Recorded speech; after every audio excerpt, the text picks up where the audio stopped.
It is. Yeah, I don't know anything about racing. This is true. You're right. You're in the wrong show. Yeah. You're watching the wrong show if you want to hear like super engineer stuff.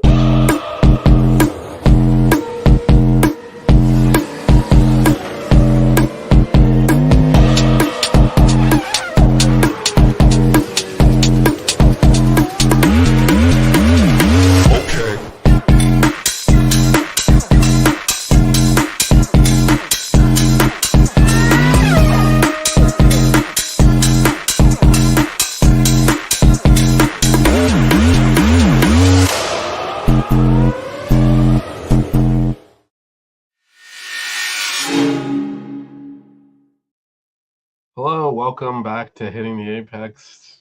Joined by Evan. Evan, how's it going, man? Good, man. How's everything with you? How's the week been so far? Yeah, it's still early in the week, but it's been good. It's rare that we say this, but Spa kind of disappointing. Not much of a race, but we'll get into that a little bit, and Oscar's extension of his lead in the drivers standing, and then for those of you tuning in, we got a new segment we're going to roll out when we get to Hungary, where Evan's going to take us through a lap that he recorded on the F1 video game. So really excited for that. But I guess let's start Spa. I guess there was a sprint race that Max won, and then the top three in the actual race were Oscar, Lando, and Charles. So since you and I basically had identical predictions, we got the sprint winner right, the top two inverted, and we both missed on Lewis as the third, and none of our surprises landed. I had Max DNF, and you had Yuki in the top 10. We both had Max winning the sprint race, so we nailed that one. Yeah. But anyway, what were your overall, I guess, thoughts on Spa, the race, the weekend? Well, I think the weekend overall was decent. It was kind of boring once the front runners started getting themselves lined up and got everybody into position.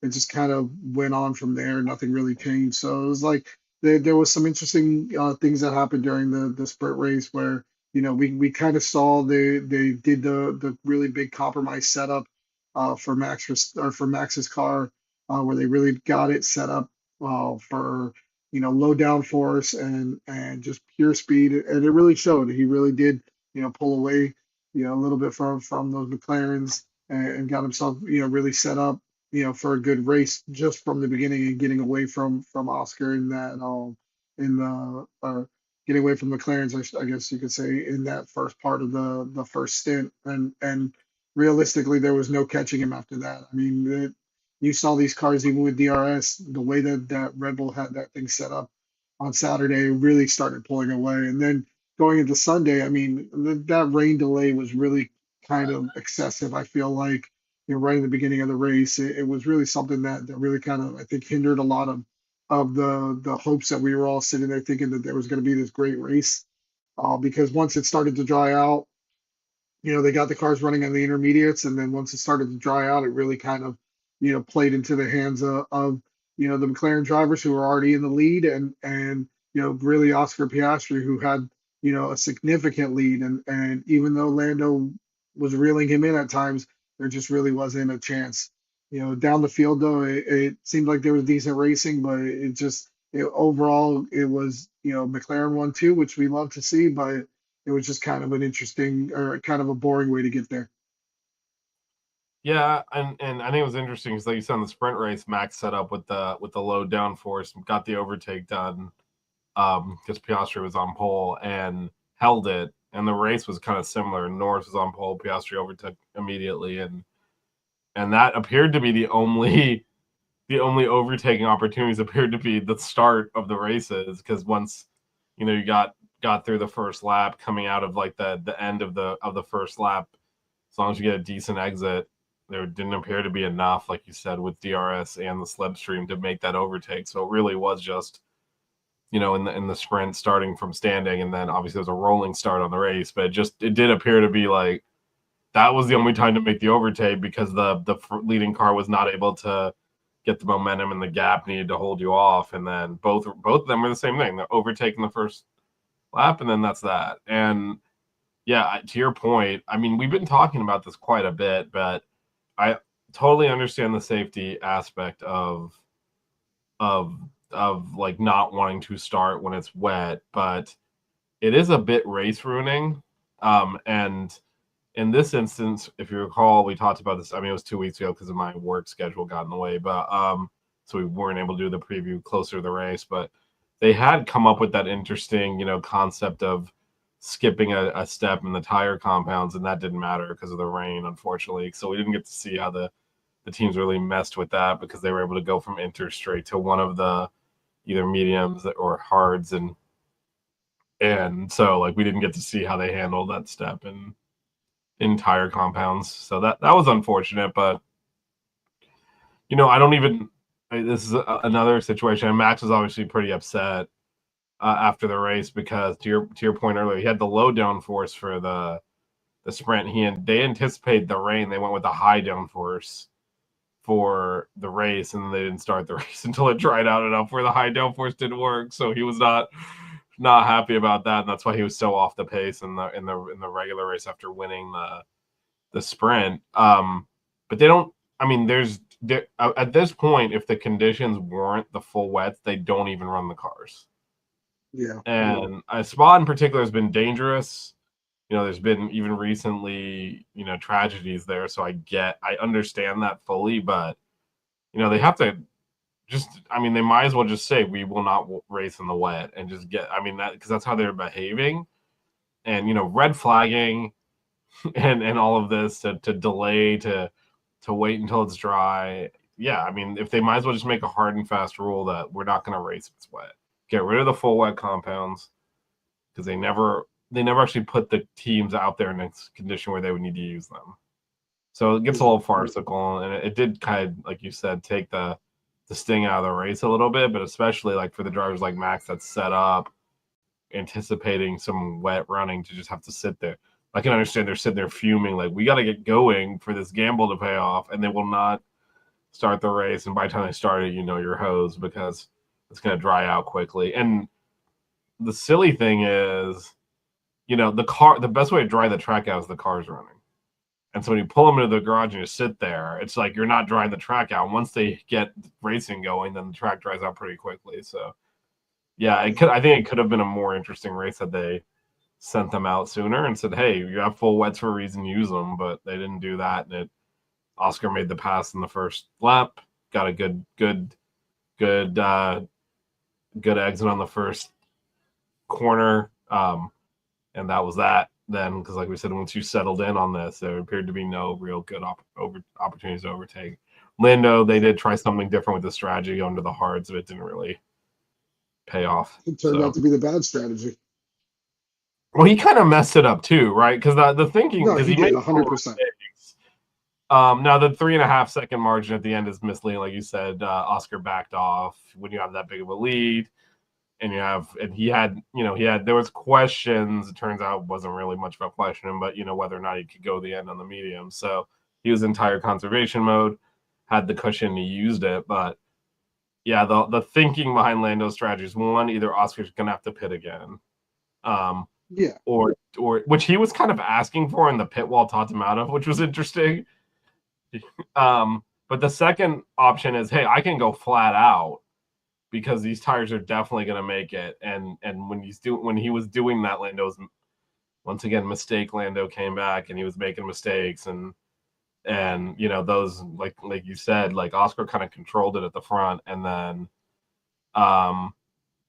Lando was, pushing, putting in some good laps, and then making a mistake and losing the time back. And he never got that rhythm going where he strung together a series of laps on that tire that would have actually made the strategy pay off. But I agree with you. I think it was the wrong strategy anyway, but they had to try something.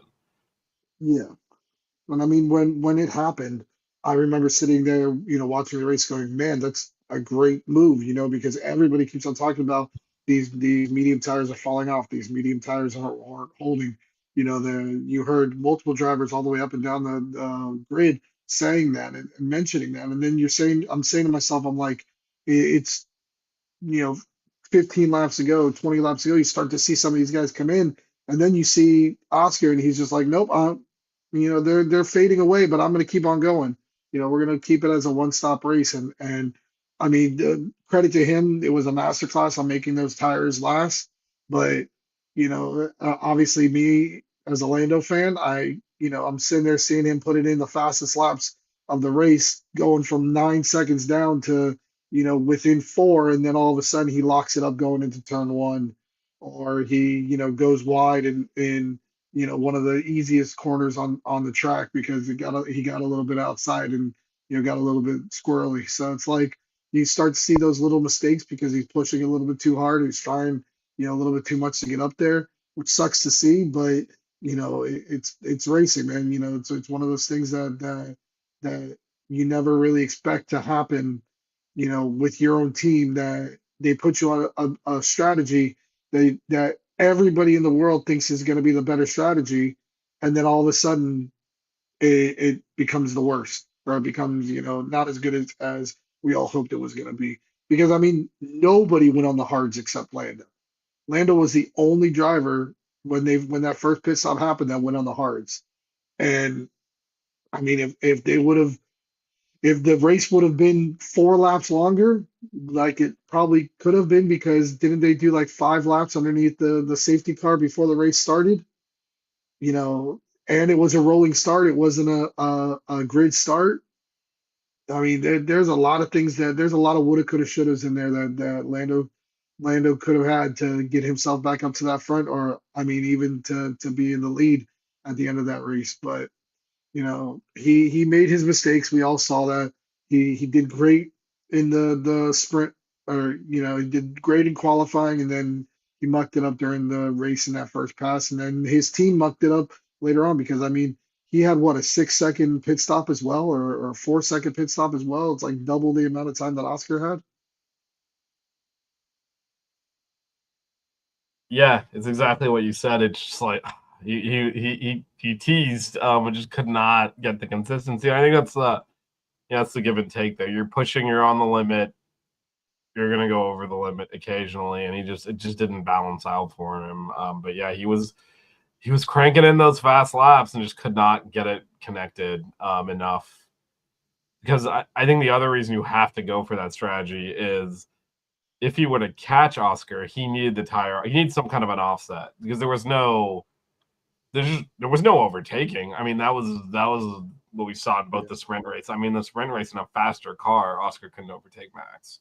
So I just there was no way that Lando on equal tires, similar deg, was going to make the overtake. It had to be a big tire offset. So that all made sense. He just couldn't execute it, and that unfortunate for him as again we both are kind of hoping he, the very least, takes us to the last race of the season and makes a more of a makes a really like a straight shot fight at this, and McLaren's allowing him to do that. He just didn't, he got on pole too, which turned out that both in the sprint and in the actual race, second place was better than first, just the way that they played out. You'd rather be in second and have that slipstream on the first lap and the tires aren't warm, it's not to speed, you can make that overtake, and then it's very difficult to do so after that. So just interesting that kind of it was almost better not to be on pole, is what it appeared. The only person that was making overtakes during this weekend was Kimi Antonelli, man. He made some moves in Spa that you rarely ever see these F1 drivers make. He was looking really, really aggressive and making it work throughout that race. But who was your favorite driver? I think part of that's a product of where he was in the running order, just the car offset. Driver of the day for me is still Oscar. I think obviously it's easy to pick the winner, but that was gutsy. Going for it in those wet conditions. Like, I mean, it was a rolling start, so I mean, just to say like I'm gonna send this because he is the championship leader. I mean, he skids off there, he loses the championship lead. I mean, that is, and he's someone that has been conservative. He was conservative in the sprint race, didn't send it. So it was very interesting to see him go the opposite route. I'm gonna go for this and I'm gonna make it stick, and I'm gonna trust the braking even in the wet conditions. And to me, he's my driver of the day, because to me that was the moment of the weekend. Really, that was because again, first to second was what, 7 point. That's a 14-point swing. So in the championship, right there. So that to me, he's my driver of the day. What about you? Yeah, You going to I'm gonna Kimmy? no, I'm gonna go Lewis. Lewis got himself back up into the top seven. He had a terrible, terrible Saturday, spinning out right at the bus stop chicane at the very end of his the lap, and what was it? He was out in Q1 if I'm not mistaken.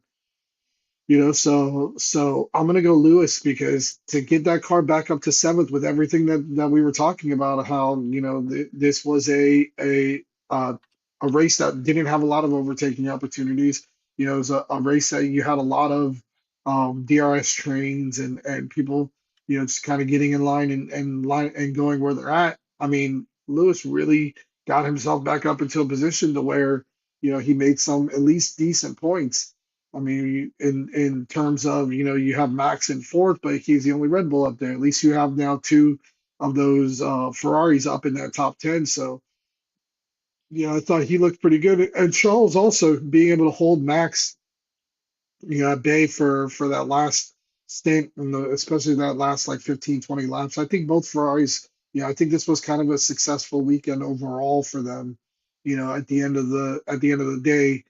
Uh, Maybe they feel like they could have been maybe a third and fourth if it wasn't for the fact that Lewis had that mistake right there at the end of Q1. So I'm gonna go with Mac or with Lewis overall as my driver of the day. But yeah, so And I scroll down just to orient. So who is your I guess donkey disappointment, whatever you want to call him? disappointment of the day would, I mean, I would have to say Lando. I mean, unfortunately, he's second place, but you let the lead drop out, and then on top of that, you're catching him. I mean, you gotta be you gotta have a sense of urgency but control at the same time in these types of races, especially with the conditions, especially with the fact that the track wasn't dry. It was drying, but it wasn't dry. The fact of the matter is that he was catching him. He was getting up there with him. He was, putting himself in a position to where that last 3 or 4 laps, it could have been a good race. It could have been a good battle between the two of them. But every single time he got within that like 4, 3 seconds, something like that, he just something happened. He got to turn one, the hairpin and locked it up, or he made a mistake in the middle sector, or he went too slow around a back marker or whatever it may be. Is like every single time it's like he got right there and then he dropped off. He's catching him, he sees him. You see Oscar start to make little mistakes because he sees Lando in the mirror, he gets right up behind it, and then he drops right off. And it's like you can't do that, man. You're trying to win a championship.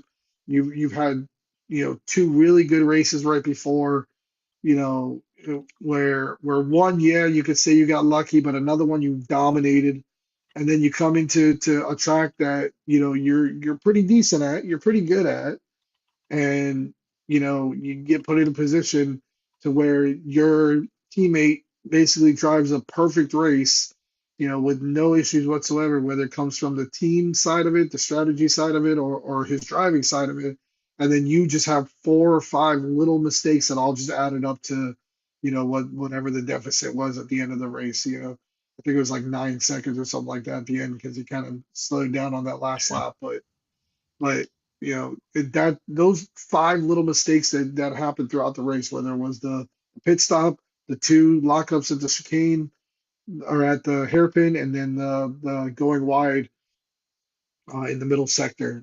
I forget which turn it was. I think it was turn 12 or something like that. That he went wide. Those 4 mistakes right there are what caused him to lose that race. Oh, 5 you could say because him giving it up so easily in the beginning. So those 5 mistakes lost him that race, and Oscar ran a perfect race. So that's my disappointment. How about you? Yeah, I'm looking at the Austin Martins just on the whole for a weekend. Were terrible. Um, I know, with Adrian Newey, there's future optimism, but this is a terrible weekend. They were consistently off the pace, and I believe both missed. Both were out in Q1. It was bad, and it is curious.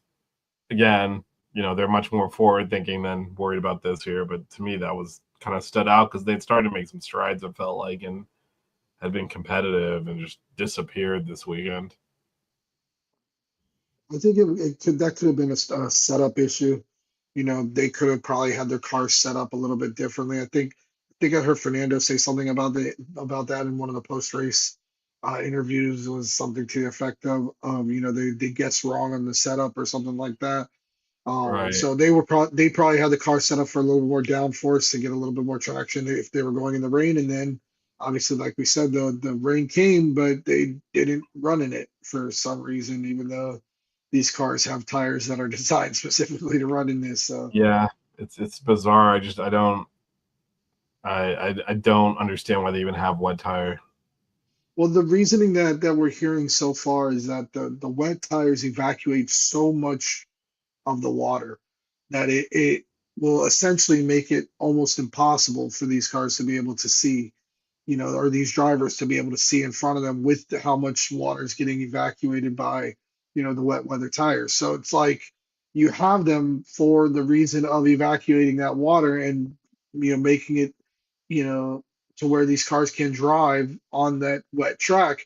But now you're concerned about how the spray gets put up into the driver's eyes. It doesn't make sense. They should just say our intermediates are our wet tires, and we're not going to run unless it's you know capable to run those. Yeah, I mean, I it's weird and it kind of ruins a lot of. But then you have to wonder why teams like obviously on Max's car and then the two Austin Martins, why they set up for wet when they know that it's going to happen. So it's a little weird there. Anyway, any other thoughts on this on Hungary on Belgium before we pivot to Hungary? You know, I hope that this isn't the representation that a lot of people have of this track, you know, or at least this memory of this track isn't going to stick too long in people's memory because there has been so many great races here. You know, this was just one of you know the kind of duds at an otherwise fantastic track. So, you know, I guess what I hope or you know what I'm my last thought about it is that you know everybody all of our fans who watch here just remember their spy isn't this bad. No, it's not. And I think the good thing for Spa is the reputation of the track is one of the best. So I don't think one incident or one boring race is going to ruin it. But I do think where we'll get scrutiny is just the weather in that area. I mean, this is we're a few years removed from them not running a race there essentially and awarding half points for doing a formation lap. So I think that if there's any scrutiny, it'll be there. But yeah, I don't think I think the drivers and fans alike love this track. So I think one boring processional race is probably not enough to damage that. Hopefully. Yeah. So before we move to Hungary, let's take a look at what this weekend. Actually, before we do any of that, let's go and shout out Jeff and Brandon. How you guys doing? What's going on?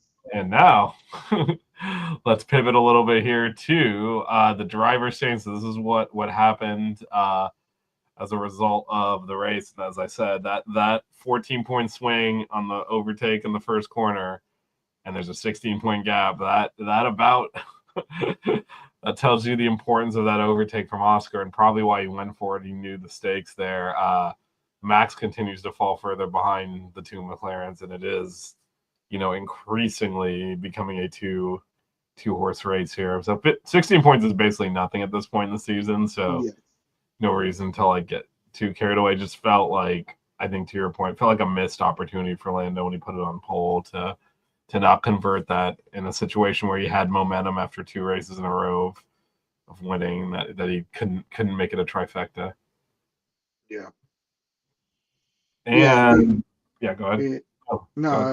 I was just gonna say it's really not like you said, it's not that big of a gap. You know, he could easily get within 10 points or even less of that in this next race.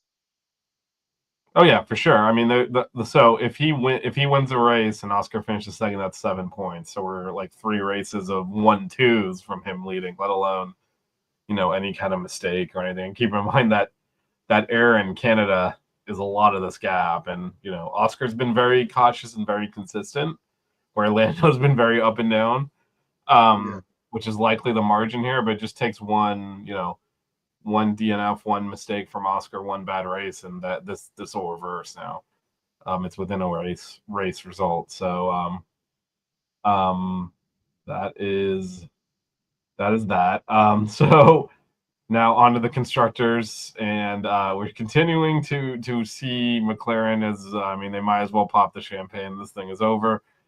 But there is a little bit of a gap opening up between Ferrari and Mercedes now. Like you said, Ferrari kind of had another good weekend. But 28 points on a constructors is really nothing as well. But with these teams, they're not really winning races. So it's that it's harder to make those points up actually than it is for Lando, who can win a race and get a bigger gap there. But yeah, it's still, I think it's that race for second that's still the kind of interesting thing here. Yeah.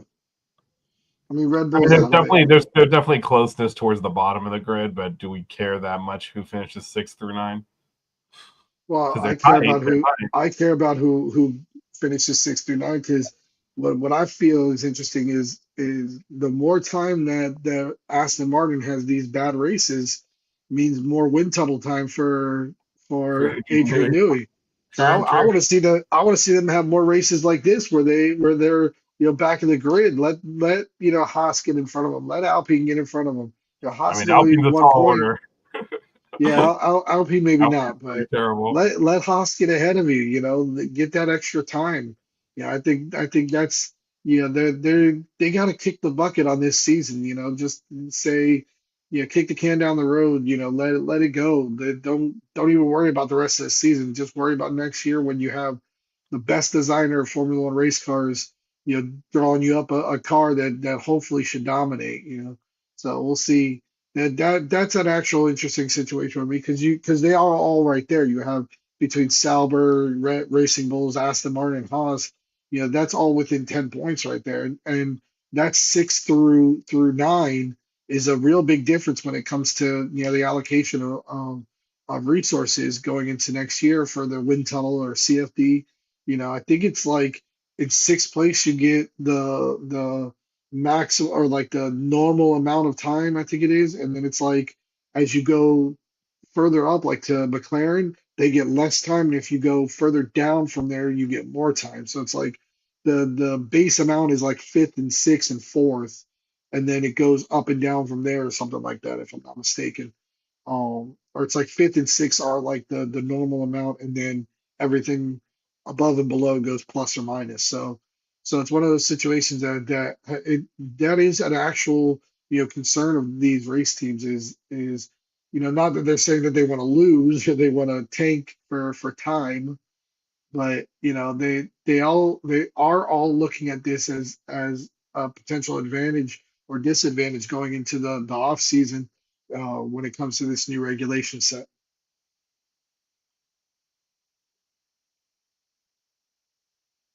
I am talking on mute. Yeah, there's people shouting in the background, but that's true. That wind tunnel time is directly related to who finishes. We're actually seeing some effect on Red Bull with that repeatedly less wind tunnel time. They were not able to develop the car as much as the McLarens were, and they have fallen behind. All right, so now I'm going to stop sharing because we're going to pivot to Hungary. I guess you want to look at the track layout first, then walk us through a lap, or which order you want to do it in? We'll do the track layout first. Let's do a quick look at the track layout, and then Evan's going to walk us through a lap that he did on F1 2025. So, oops, that is not what we wanted. Where is my track layout? There it is. All right, so that's the circuit. 4.38 kilometers, 70 laps. It's a lot of laps. It's one of the shorter tracks on the grid after the longest tracks on the grid. So what are your thoughts on Hungary here? It's a fun circuit. It's a good circuit. They call it like the Monaco without the walls because it's a lot of tight, twisty corners. When we go to the drive through, I'll be able to explain that. But it is fun. There's not a whole lot of elevation changes. A little bit towards the back end in that middle sector, in that blue sector that you can see on the track map here. little bit of elevation changes there, but mostly it's pretty flat. It's very fast. That 116 lap that Lewis Hamilton put it in 2020 as the fastest lap is, a screecher of a lap. I think the lap that I put up on the game is like a 122 or a 120, something like that. And that was with a car that was a different generation than what Lewis did there. So, it's one of those situations that it is a fast track. It's an interesting layout. That last turn, 13 and 14, there's a really, really, you go 12 is a 90-degree corner into this giant loop of a hairpin. It's another giant loop of a hair. Like there's so many hairpins at this track that it's really kind of interesting, especially the beginning of that first sector and the end of that third sector. That whole part there, there's so many hairpins. It's really an interesting track to see, or to watch. Uh, and that middle sector is really flowing and a lot of high speed turns and everything from like 4 until 12 or until 11. So it's a fun track. It's a good track for overpassing or for overtaking, better than something like Monaco, even though they are very similar in the sense of speed and distance overall and stuff like that. So I like it. It's a fun track for me. Yeah, I agree too. There's been some memorable races here. Obviously, the one where only Lewis took the grid when everyone else went into the pits to switch tires, and he was on pole, so he kind of got hung out there. Is one that definitely comes to mind. But yeah, it's a fun track. Very, like you said, very downforce dependent. Used to be a procession, but these newer generations of cars that you've been able to actually overtake. We'll see if the DRS is helpful. There's just the one detection line in two segments, although the second one, there's not really an overtaking opportunity. There sort of really is into turn one, which I believe you are going to now show us. So I'm going to stop sharing this and full screen you so you can go ahead and. So Evan's going to play a lap of F1 2025 at the Hungarian and walk us through what he saw. All right, so mind you guys, please do not judge my driving in Formula One 2025, but I am by no means a professional. So let's go through the lap. We're coming I into the think this start is of still it. going backwards, right? Say it again. I think this is going. This is displaying backwards. No, it looks like it's good. All the As long text as is you written backwards. all the text is written backwards for you. It looks like Yeah. it's okay for me. Okay. Keep hitting play. There should be a right-hander coming up, right, to start. Yeah. Yeah. The play button's on the wrong side. Everything is upside down. All right, hang on. Let me flip it. Sorry, Okay, guys. First time we're doing trying. We're this. trying to do segment here, so we're trying to get creative. Let's try this again. We did test this out ahead of time, and there was a way to reverse it around for him. So otherwise, we'll go through backwards, and y'all use your imagination. All right, now it's the right way. Now it's facing the right way. All right. Actually, let me grab the banner off the screen so we get a little bit more visibility. Yep, there we go. All right. All right. So going into turn one, you got to slow down a lot. It's a pretty easy right-hander, but you go down to about second or third gear. Coming out, DRS opens back up into another really fast left-hander. You see a lot of overtakes happen here. We saw that last couple of years as well. Into this next sector, this is going into sector two, where it's a real flowing section, a lot of longer turns, but fast turns as well. So another left-hander going into another right-hander that's a pretty long, slow corner. But with these cars, they start to pick up. This is where it really gets interesting. You go into a really tight chicane, right, left, down to first, second gear, out of it, and then they're pretty much going flat through this next corner coming up. As you see, I got to slow down a little bit because I'm not quite as good as they are, going a little bit off track there. This last corner here, you go real flat all the way through sixth gear, seventh gear, eighth gear, coming into the last little part. Another right-hander that's at 90 degree that I was talking about coming into the last couple of turns that are big hairpins. You go around to the left, second gear, come up to third, fourth gear, then back down to third gear, going around the final corner, going again around the start-finish line, and then flat out all the way through until the end of the lap.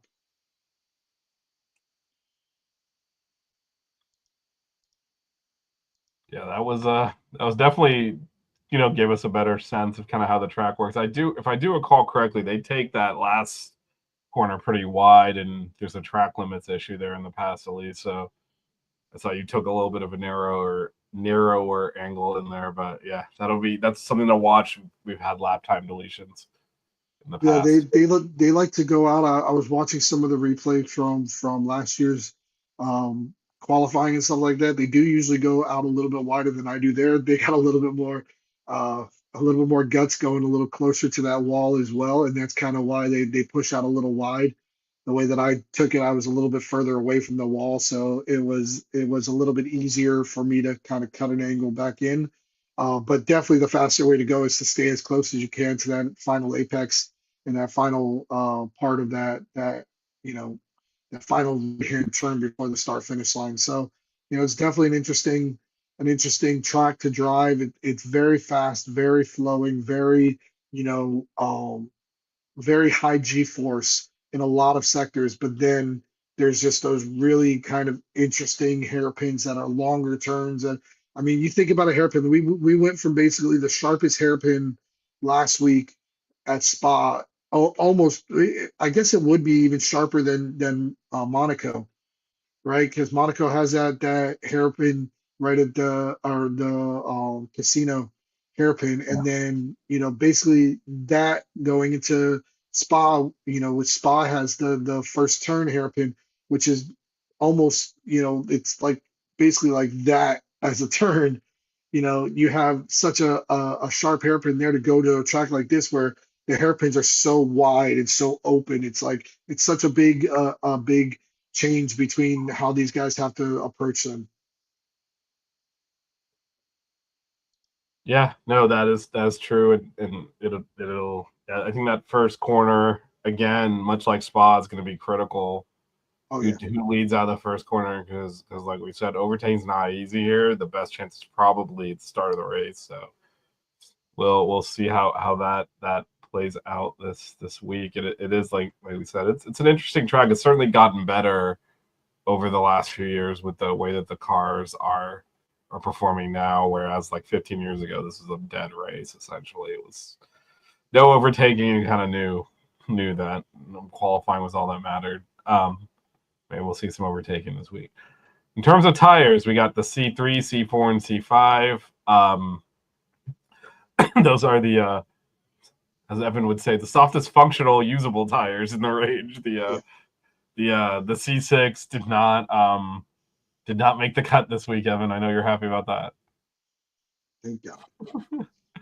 And Pirelli actually wrote the C6 would never stand up to this race. This is Oh traditionally a yeah. two stopper. I think one car I want to say last year one stopped, but it's a two stopper traditionally. And so expect to see that again. And looking at the weather, actually I didn't pull it up here, but looks like there's some rain maybe Sunday morning, but should clear up by the time of the race. Sunday morning, Hungary, not here, not our time Yeah.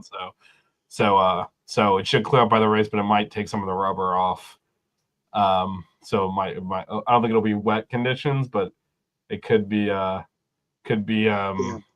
it could take off all the grip they laid down over the weekend could get washed away. So it might make it a little bit slippery, at least initially. So did I. I enjoyed that. That was very good. Your son's idea. So credit where it's due. All right, and then in terms of the timings, again we're on the European circuit, so you kind of can guess. But practice 1 on Friday at 7:30, practice 2 at 11 a.m. on Friday, practice 3 6:30 a.m. on Saturday, qualifying 10 a.m. on Saturday, and the race is Sunday at 9 a.m. All right, before we go our way on predictions, what drivers are you watching this week, Evan? I want to see if Red Bull has a little bit more research or more competitive here. They haven't really been super competitive at Hungary the past few years, if I'm not mistaken. I mean, McLaren were pretty dominant here last year, and even though we talk about this year as their super dominant year, last year, I mean, it was the big issue was whether the overtake at the very end because this was the the week of the controversy where it was the team orders that Lando had to let Oscar overtake him at the very end of the race. So that's something that I think is going to be talked about a lot this week.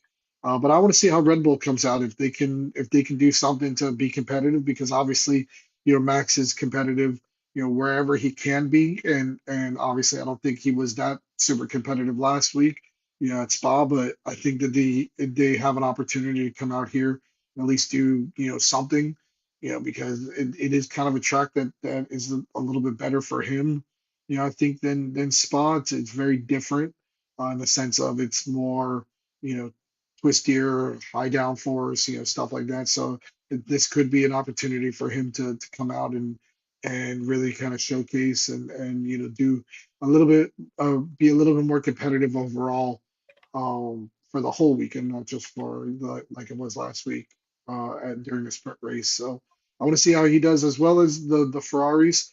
I think we like to say, me and you at least, that we love the McLarens and how they're doing, but everybody there is still other teams on in the field and we want to see them develop and get better so there can be better racing overall. So I want to see how Max Verstappen in particular and then Ferrari in general, how they come out and perform over the weekend and how they do.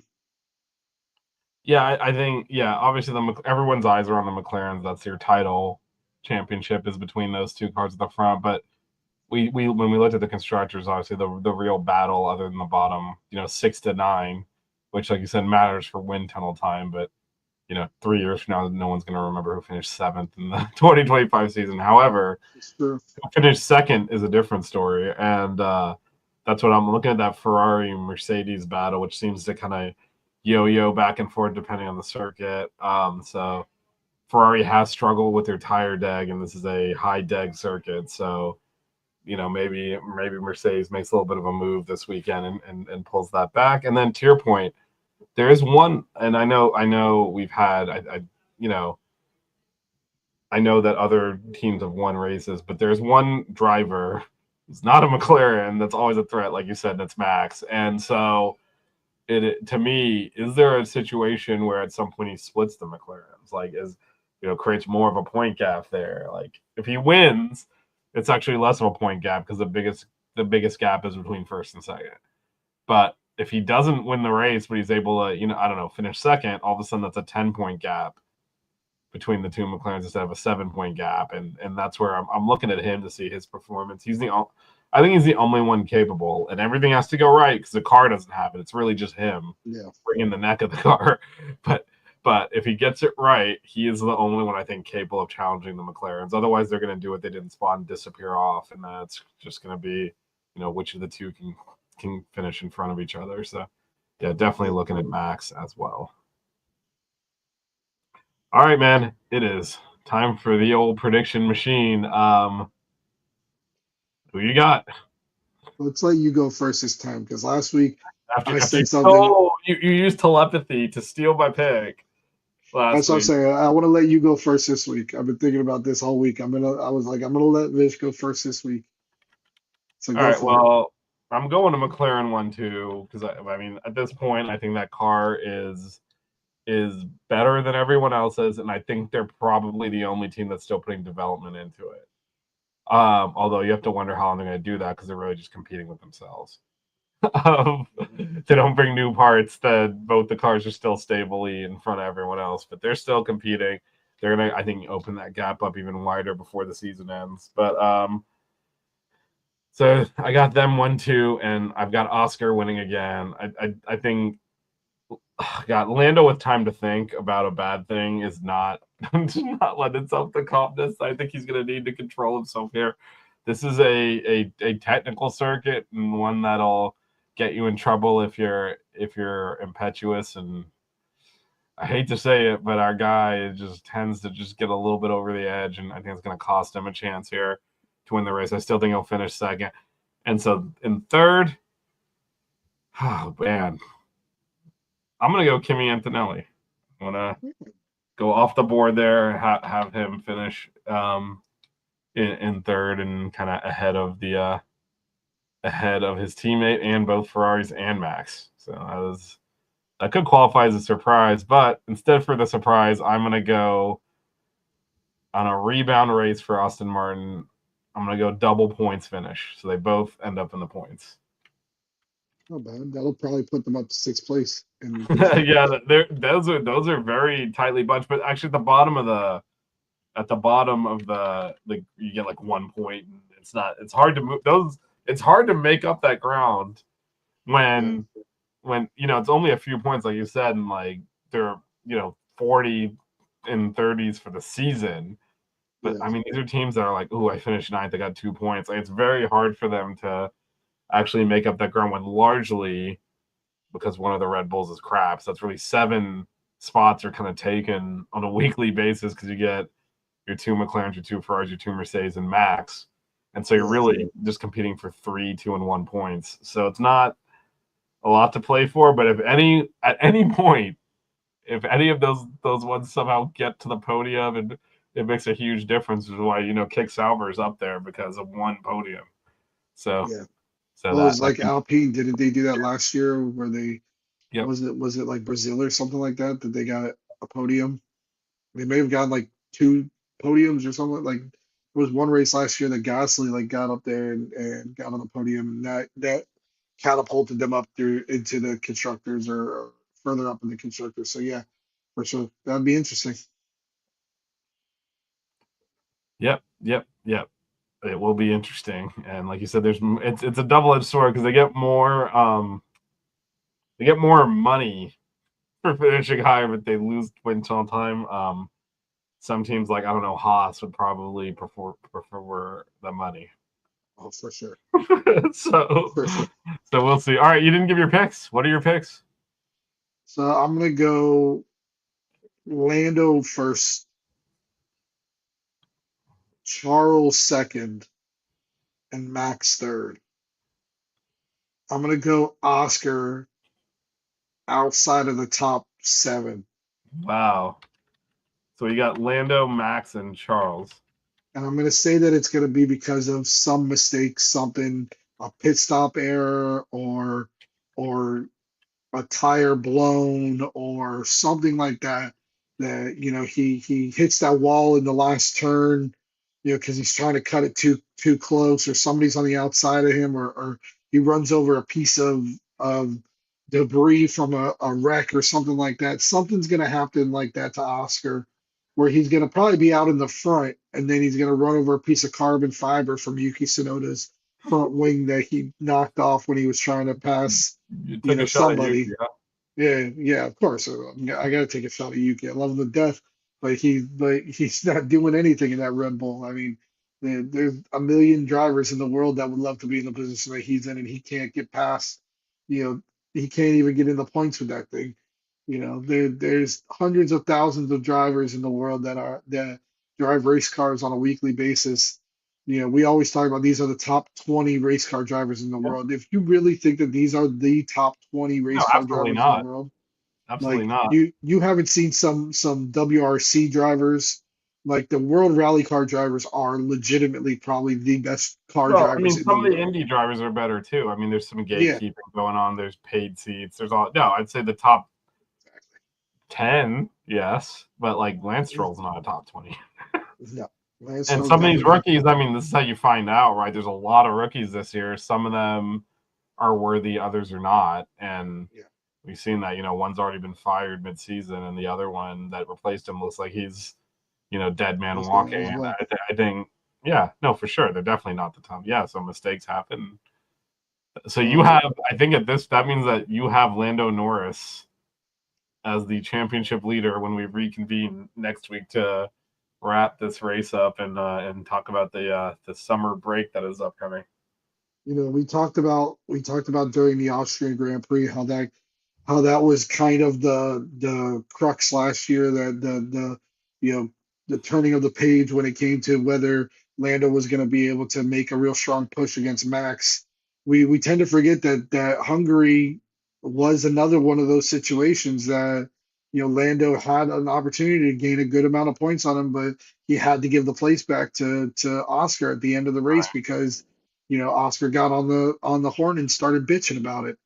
And I hate to say it like that, but it's like really that was where we saw that there was a big line in the sand put there that said we're gonna let you guys race and race fair, but if there's something that's not fair, we're gonna not go with what's better for the points. We're gonna go what's better for the person because we don't want to hurt anybody's feelings. And realistically, that's what it was from last year. I mean, if McLaren was smart in that situation, they would have said, "No, Oscar, I'm sorry, but Lando's closer to Max. We're going to let him, you know, get the points, and we'll make it up to you another time." But so this is one of those races I think Lando wants to get back from last year. We all saw how fast he was. He was pulling away from Oscar in last year's car. I think we'll see that again this week. Hopefully, he just doesn't make the little mistakes that we saw this past week at Spa. Yeah, no, it'll be interesting, and like you said, if your prediction comes to fruition, we will have a new championship leader going into winter break or summer break, which should be interesting. Will certainly give Oscar something to think about for the next 3 weeks. But we will be back next week to actually to review this and then talk about probably maybe do a little bit of what's left for the season and kind of. There's 3 weeks of no racing, or 4 weeks actually, coming up after this weekend. So we'll definitely recap this, maybe look a little bit ahead to the back half of the season, reset where the standings are and what we think might happen over the course of the second half of the season. Evan, thanks for joining as always. Really cool new segment. I enjoyed it. I think we're going to bring that one back for sure. Sounds good. Definitely helps to visualize the track. Thanks everyone for sticking with us and joining, and we'll see you all next Tuesday. All right, guys. Have a good night. Night.